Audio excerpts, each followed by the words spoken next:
Now let me tell you how to level this 3D printer. Depending on the position of the level, to measure the horizontal state of each point, I just need to make sure that the points are level. That's it.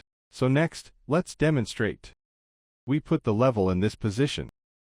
Check whether the level is balanced. If you lean to one side, then I need to adjust the wheels on both sides. My level is tilted to the right. We need to raise the right wheel or lower the left wheel. Turn this gear to the right to raise the right wheel. Don't twist the right wheel to the limit. When it is almost done, we can lower the left wheel to achieve balance. At this point, our level has reached the midpoint and is almost adjusted. Then we screw the middle wheel to the appropriate height.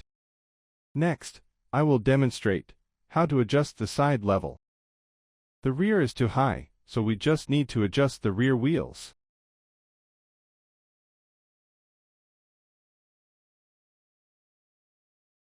Other points can be adjusted in the same way.